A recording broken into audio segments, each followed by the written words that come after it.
Hello दोस्तों, veterans नमस्कार। मैं दीवान सिंह।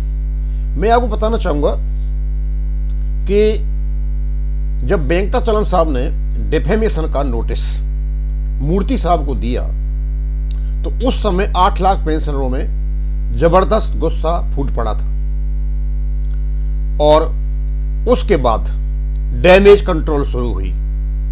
सबसे पहले डैमेज कंट्रोल किया बैंक टचलम साहब ने और अपनी जो उपलब्धियां थी, अचीवमेंट्स, उनको गिनाने लगे। उसके बाद एआईबीआरएफ के जैन साहब महामंत्री जी, उन्होंने एक प्रेस रिलीज को रिलीज कर दिया जो 11-12 इनकी मीटिंग के बाद 13 तारीख को होनी थी। वो प्रेस रिलीज उन्होंने 9 तारीख को ही शुरू कर दी और वही अचीवमेंट्स का गुणगान वो करने लगे। अब ये तो सबको पता है कि जैन साहब बैंक टचलम के पीछे चलने वाले हैं, वो उनके गॉडफादर हैं। और 11 तारीख को फिर एआईबी पार्क ने एक लेटर निकाला, सर्कुलर कहते हैं इसको, ये 5 पेज का, और ऐसी ऐसी अचीवमेंट बताने लगे, ऐसी ऐसी हिस्ट्री बताने लगे, कमाल की। हमने भी पहले लेटर पढ़ा, पाटनी साहब ने 10 बजे भेजा, 11 तारीख को पढ़ा मैंने, और उसमें हमें कुछ ऐसी चीजें मिली जिस चीज ने हमको कंफ्यूजन में डाल दिया। एक तो ने कहा कि इंपॉर्टेंट रेगुलेशन है इनका 35.1 जो 2003 में भी अमेंड हुआ, लेकिन साथ में ये कभी नहीं लगाते ये कि उसमें एक अपेंडिक्स भी लगी हुई है। ये इसी प्रकार का रेगुलेशन है जैसे एक पिता अपने बेटे से कहता है, भैया तुमको पूरी आजादी है, कहीं भी जाओ घूमो, लेकिन एक बात का ध्यान रखना, गांव की सीमा से बाहर मत निकलना। यानी आजादी भी दे दी और सीमा भी लगा दी। ये रेगुलेशन ऐसा ही है 30.51। पेंशन अपडेशन की बात करता है लेकिन साथ में अनेक्सर 1 लगा देता है और उससे केवल 1995 से पहले बार लोगों की पेंशन अपडेट होती है, ये आगे नहीं जाता।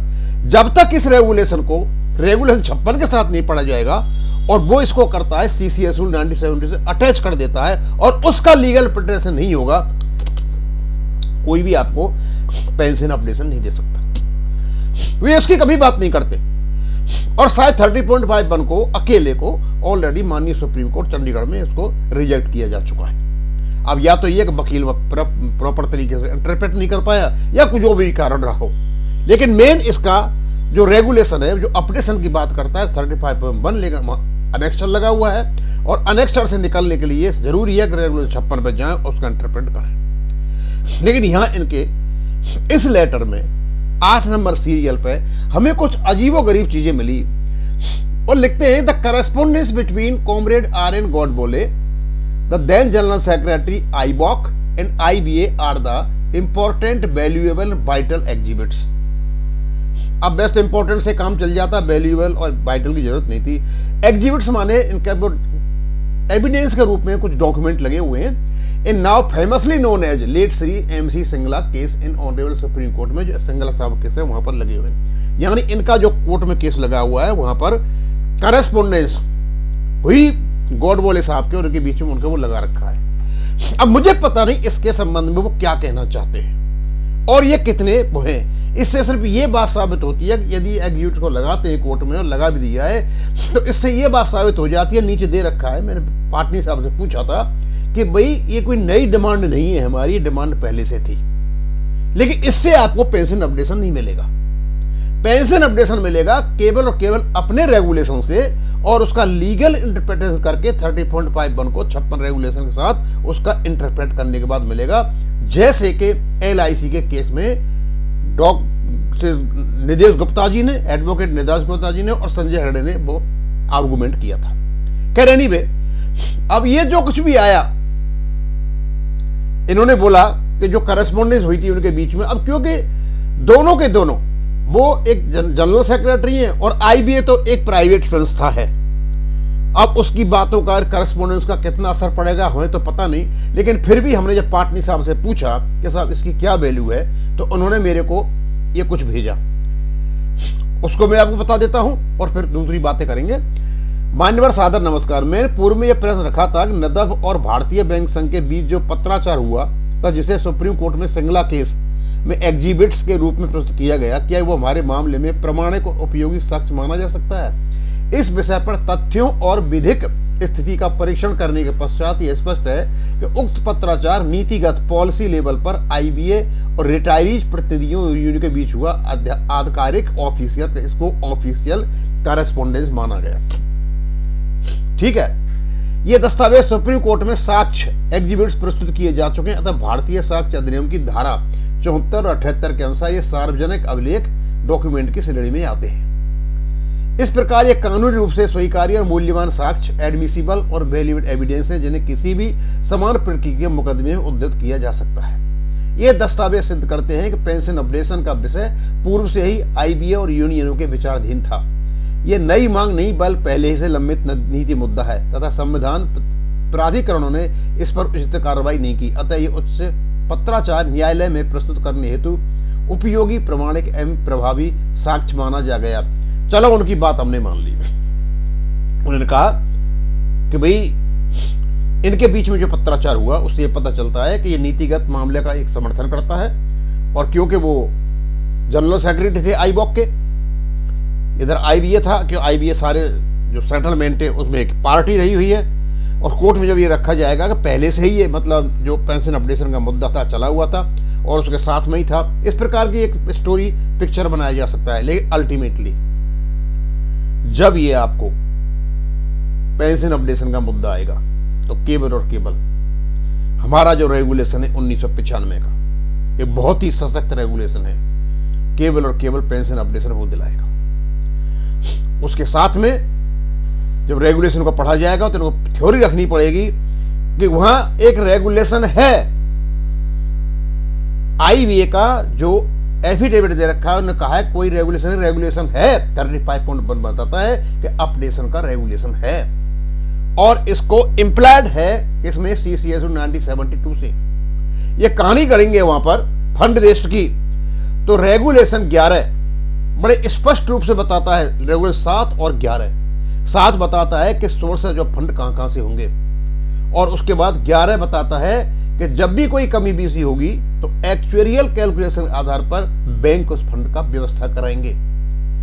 उन चीजों को जब तक नहीं रखा जाएगा, रेगुलेशन में वर्णित जितनी भी चीज नहीं रखा जाएगा, तो आपके ये जो करेस्पोंडेंस है नदब साहब वाले कोई भी काम आने वाले नहीं। इससे तो सिर्फ ये पता चलता है कि हाँ, ये मुद्दा पहले से ही चर्चा में था, इस चर्चा में तो सेटलमेंट में भी आया हुआ है। ये करस्पॉन्डेंस जितने भी हो रहे हैं, अब हमें पता नहीं कि क्या करस्पॉन्डेंस बीच में हुए और क्या नहीं हुए। इस प्रकार के करस्पॉन्डेंस तो हमारे वेणुगोपालन साहब ने पता नहीं कितने भेज रखे फाइनेंस मिनिस्ट्री में, प्राइम मिनिस्टर के पास, राष्ट्रपति के पास, आईबीए के पास, यूएफबीयू के पास। तो वो भी एक प्रकार का करस्पॉन्डेंस है, उसको भी लगा दो भाई। नदब साहब का जब लगा रहे हो तो उनका भी लगा दो। और उसके बाद अभी पाटनी साहब ने भेजे सारे दुनिया भर के करस्पॉन्डेंस, सारों को भेजे हुए, उनको भी लगा दो। ये करस्पॉन्डेंस वाली जो बात लगाई है आपने एग्जिबिट्स में, जब पाटनी साहब कहते हैं कि हाँ उनको माना जा सकता है, एक साक्ष्य ये हो सकते हैं कि हाँ ये नीतिगत मुद्दा पहले से चला आ रहा था और लोग चाहते थे कि अपडेशन हो, और उसमें 1993 का तो सेटलमेंट उसमें अपडेशन है, ऐसा कोर्ट ने माना चंडीगढ़ में। लेकिन कोई ये सोचे कि ये जो करस्पॉन्डेंस हुई है नदब साहब के बीच में और आईबीए के बीच में, यही आपको पेंशन अपडेशन दिलाया जाएगा, कोई अपडेशन नहीं दिलाने वाला है। अब हम चाहेंगे कि हमारे केस की सुनवाई क्यों नहीं हो रही है, तो अलग बात है। लेकिन अब मैं दूसरी बात बताऊंगा आपको, क्योंकि मैंने अभी किसी ने कानपुर से एक बहुत लंबा चौड़ा लेटर लिखा, उसको मैं पढ़ रहा था। उसको मैंने देखा कि जो EIVRF है ये श्री वेंकटाचलम जी का अनुसरण करती है, और जो AIB पार्क है वो आईबॉक का अनुसरण करती है, और आईबॉक और वेंकटाचलम में यानी EIBA में आपसी कुत्ता बिल्ली की लड़ाई है। इसका मतलब हम ये मान लिया जाए कि हमारा पेंशन अपडेशन सिर्फ इसलिए नहीं हो रहा है कि ये लोग आपस में मिल नहीं सकते, इन्होंने हिंदुस्तान पाकिस्तान बना रखा है और ये पेंशन अपडेशन का कुछ भी नहीं कर रहे हैं। और यहां तक कहा उस व्यक्ति ने कि आमने सामने ये दोनों ये मिल जाए तो आप एक दूसरे की शक्ल नहीं देखना चाहते। भाई ये तो अचंभे में रह गया। हमारे संगठन पेंशनर एसोसिएशन है, हमारे लिए है, हमारे वेलफेयर के लिए है, और इस प्रकार की मनोवृत्ति तो मुझे तो नहीं सोचता कि किसी प्रकार का ये फायदेमंद है। तो हम उस पर कमेंट करेंगे, तभी बहुत लंबा चौड़ा है, उनको लिखूंगा, मैं डालूंगा यहाँ, लेकिन उसमें कुछ ऐसे शब्द हैं सबको नहीं डाल सकता। तो देखता हूं मैं यहीं खत्म करूंगा। थैंक यू, धन्यवाद।